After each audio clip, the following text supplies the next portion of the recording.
नवनाथ कथासार. गुरुदेव दत्त, गुरुदेव दत्त, गुरुदेव दत्त. अध्याय 16वा. कानिफनाथ गोरक्षनाथांची भेट. कानिफनाथांचे गोपीचंदांकडे राजाकडचे आगमन.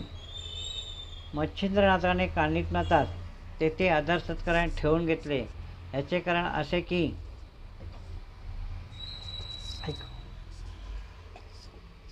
कानिफनाथ तेथून गेल्यावर गोरक्षनाथास भेटले व तो त्याला नेण्यासाठी श्रीराजात येऊन त्याला घेऊन जाईल. असे झाल्यास तो सर्व सुखांना मुकेल. इतक्या पल्ल्यास गोष्टी जाऊ नयेत व कानिफनाथाचे मन रमून त्याने निरंतर येथेच राहावे म्हणून सुंदर रूपवान स्त्रिया तो त्याच्याकडे पाठवू लागला. पण कानिफने त्या स्त्रियांकडे ढुंकूनही पाहिले नाही.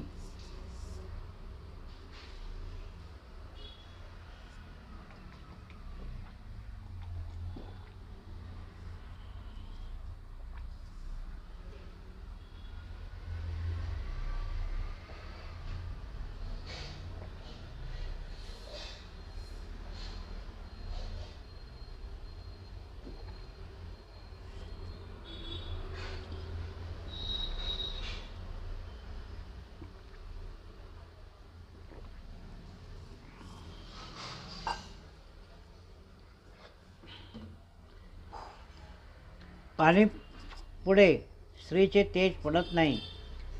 त्यांचा हिरमोड होऊन त्या परत येतात असे मच्छिंद्रनाथास समजल्यावर त्याने त्या स्त्रियास कानिफनाथाच्या शिष्याला तुम्ही भुलवावे असे सांगितले.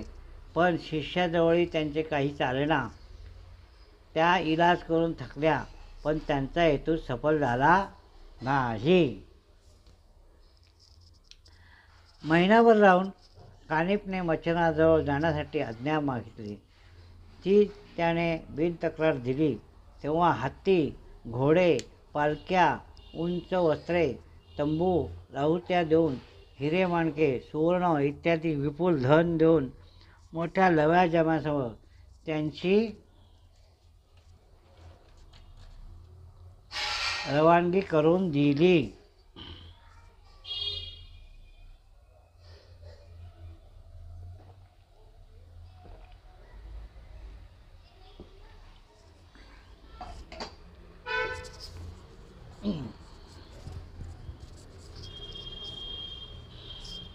कानिफ तेथून निघून तीर्थयात्रा करीत जात होता.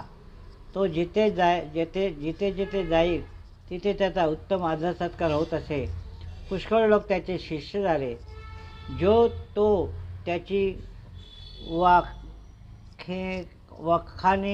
वखाणखी करीत असे. मोठ्या हौसेने दूरचे लोक येऊन त्याला आपले गावी घेऊन जात असत.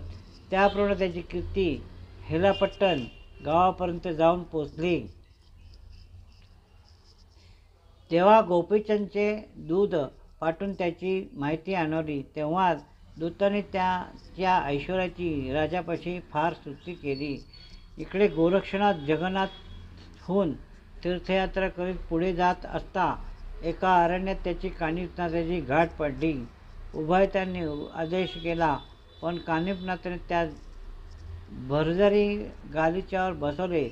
त्यावेळेस गोरक्षनाथाची विद्या कशी आहे हे पाहावे असे कानिफनाथाच्या मनात आले व त्याने त्यास सांगितले की पलीकडच्या वृक्षावर जो मधुर पक्व झालेली फळे आहेत त्यातून थोडीशी आणावी असे मला वाटत आहे. तेव्हा गोरक्षनाथ म्हणाला, कशाला इतका खटाटो? आपल्या काही त्याची गरज नाही. तेव्हा कानिफ मला खटपट कसली आहे? आता शिष्य पाठवून ते आंबे तोडून आणतो.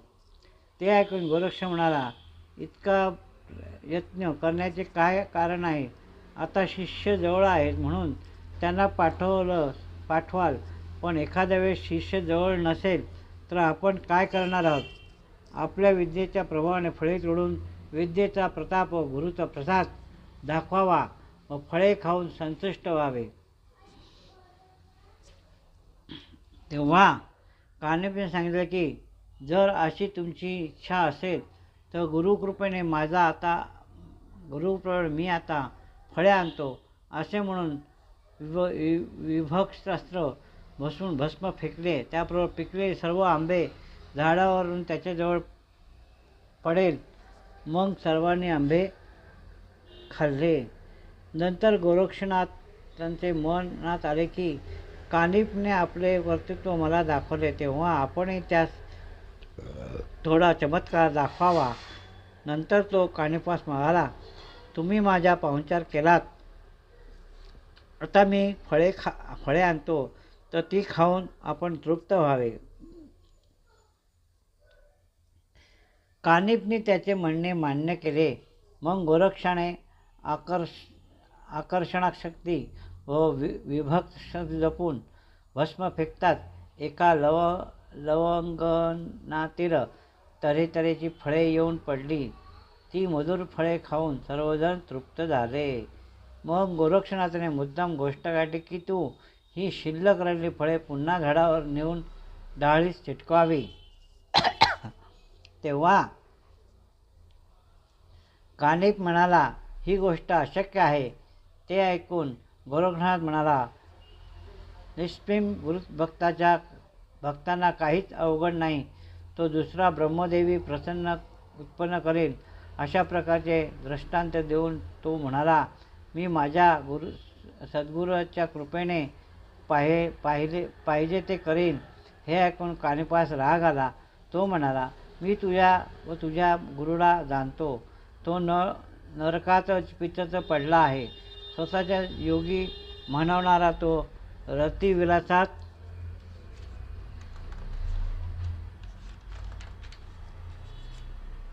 निमग्न होऊन श्रीराज्यात राहिलेला आहे. ब्रह्मदेवाला शक्तिहीन समजून मोठ्या प्रौढीच्या गोष्टी तू सांगत आहेस. ही प्रौढी सोडून तू मार्गस्थ हो.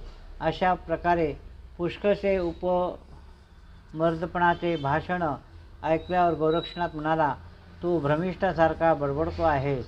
तुझा गुरु जालंधर आज 10 वर्षे घोड्याच्या लादीत पडला आहे. सुटून जाण्याचे सामर्थ्य त्याच्या अंगी नाही, म्हणून तो कुजतो आहे. गौड बंगाल देशात हेलकापट्टण गावी गोपीचंद राजाचे वस्तादगिरी करून त्यास खड्ड्यात पुरून टाकले आहे. शाबास त्या राजाची. माझा गुरु अशा प्रतीचा नाही. ब्रह्मांड हलवून टाकण्याचे सामर्थ्य त्याच्या अंगी आहे. त्याच्या कृपेने तर तुला आत्ताच चमत्कार दाखवतो पहा. असे सांगून संजीवनी मंत्र भस्म फेकताच ती उरलेली फळे जागच्या जागी जाऊन लटकू लागले. ते पाहून कानिफ चकित झाला. त्याचे निर्भय मनाने त्याचे जवळ जाऊन त्याची स्तुती केली व त्याला प्रेमाने आलिंगन दिले आणि म्हटले, आपल्या भाषणाने आज मला मोठा फायदा झाला आहे, कारण आज मला माझ्या जनार्दनाचा गुरूचा शोध लागला आहे. मग गोरक्षनाथ म्हणाला, ही गोष्ट खरी आहे, पण तुझ्याप्रमाणे मलाही तुझ्या योग्याचे माझ्या मच्छिंद्राचा गुरूचा शोध लागला. आजचा योग फारच उत्तम आहे. असे बोलून त्यांनी एकमेकाला नमस्कार केला व गोरक्षनाथ श्रीराज्याकडे व कानिफनाथ हेलकापट्टणकडे निघाला.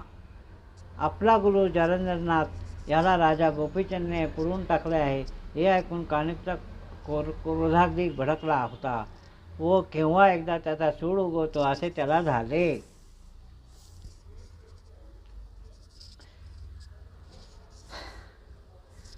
तो आपल्या 700 शिष्यासह हेलकापट्टणजवळ अरण्यात येऊन थांबला.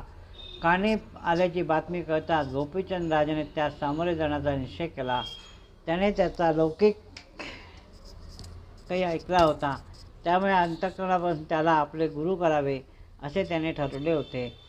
स्वतःबरोबर हत्ती, घोडे, उंट, पालख्या, तंबू, ढेरे वगैरे शाही लवाजमा घेऊन 700 शिष्यासह कानिफनाथ देशपर्यटन करीत होता. कानिफसह नगरात आणण्यासाठी आपले 700 सरदार व असंख्य फौजीनिशी मोठ्या दिमाखाने जात असता वाटेत तो प्रधानास म्हणाला, साध्यभावामुळे आज ह्या महान सिद्धी पुरुषाचे पाय नगरास लागत आहे. त्या अर्थी ह्यास गुरु करावे असे माझ्या मनाने फार घेरले आहे. हा गुरु मला योग्य असाच आहे. माझ्या वैभवाप्रमाणेच ह्याचेही वैभव आहे. नाहीतर आमच्या मातोश्रींना जो गुरु केला होता तो अगदी कंगाल घाणेरडा असा होता. मी राजा आहे. माझ्या पक्तीस बसण्यास मान राजलोकांचाच आहे. तो जालंधर पिशाच्याप्रमाणे भटकट घाणेरड्या जागी दारिद्र्यपणे राहत असे. त्याला माझ्या आईने गुरु केला. पण कोणतीही गोष्ट सारासार विचार करूनच केली पाहिजे. माझ्यासारख्या राजाला गुरु करायचे म्हणजे तो असाच ऐश्वर्ययुक्त असला पाहिजे. त्याप्रमाणे हा कानिप आहे. असे बोलून मोठ्या समारंभाने कानिपास आणण्यासाठी राजा पुढे चालू लागला.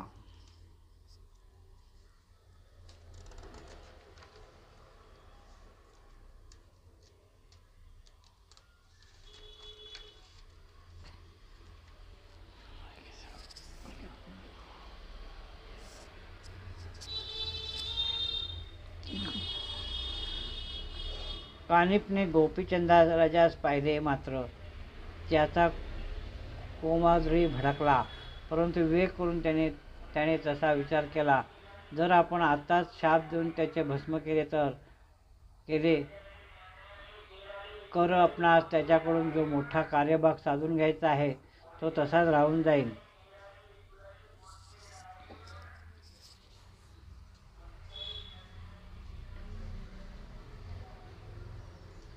तसेच आपल्या गुरुची काय अवस्था आहे तीही आपणास पुरेपूर माहीत नाही. तेव्हा ही सर्व माहिती करून घेऊन नंतरच त्याला शिक्षा करावी. इतक्या राजा गोपीचंद नजीक येऊन आपल्या पाया पडला व त्याने हात जोडून दीनपणाने विनंती केली की महाराज, दैवयोगाने आपल्या कृपारूपी गंगेचा ओघ आज माझ्याकडे वळला आहे.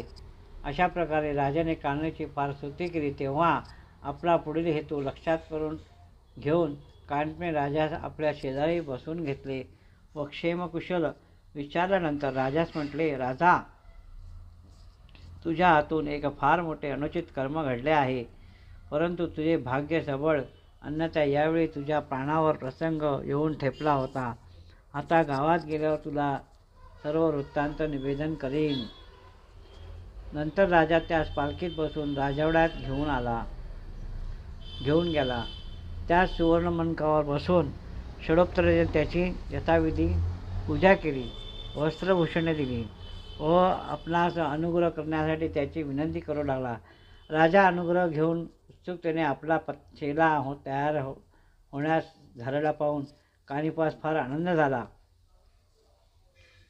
व तो त्याला म्हणाला, राजा, तू माझा चेला होऊ पाहत आहेस, परंतु दुधात मीठ टाकल्याप्रमाणे तुझ्या हातून एक कुकर्म घडले आहे.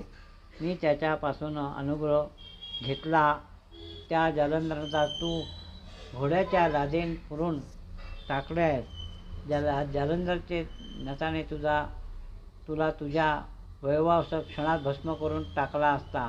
परंतु तुझे आयुष्य पुष्कळ व तुझ्या पुण्याचा जोर बळकट म्हणून माझा पण कोप शांत झाला आहे.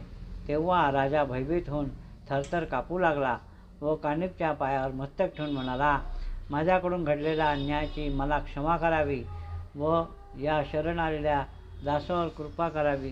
कानिप राजास घेऊन आपल्या शिबिराप्रत गेला. इकडे हा प्रकार राजाच्या दासींनी नैनावती स्वराजाच्या स्त्रियांना कळविला. त्यांनी नैनावतीस असेही सांगितले की कानिप या नावाचा जालंधर नावाचा शिष्य आला आहे, म्हणून राजा गोपीचंद कानिपच्या शिबिरात गेला आहे. राजाने जालंधरास लादीत पोदल्याचे ऐकून नैनावतीस फार राग आला, परंतु पुत्रप्रेमामुळे राजाचे शासन होऊ नये म्हणून असे तिला वाटले. राजा गोपीचंद कानिपच्या सेवेत गुलामासारखा खपू लागला. कानिपने मागितल्या सर्व वस्तू लागतील तेव्हा व लागतील तितक्या तयार ठेवल्या. त्या दिवशी सायंकाळी नाथाने राजास राजवाड्यात जाण्याची अनुज्ञा दिली. राजवाड्यात परत आल्यावर राणी नैनावतीच्या पाया पडून राजाने तिला सर्व हकीकत सांगितली व कानिपने आपल्या अपराधाची आपणा क्षमा करण्यासाठी राणीने रतबदली करावी अशी तिने त्यास विनंती केली. राणीने पुत्र प्रेमास्तव खटपर करून पाण्याचे मान्य केले.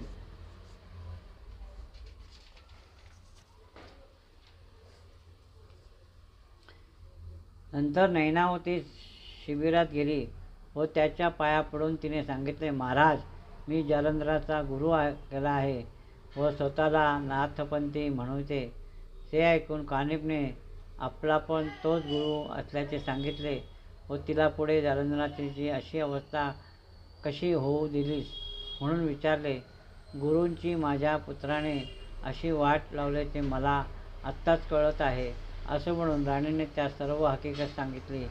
गोपीचंदाने अपराध पोटात घालून त्यास पदरात घ्यावे व जालंधराच्या क्रोधाग्नीपासून त्याचा वाचावे अशी विनंती केली. कानिपने त्याप्रमाणे तिला वचन दिले. राणी नैनावती घरी येऊन सर्व हकीकत पुत्रास सांगितली व त्याची भीती नष्ट केली.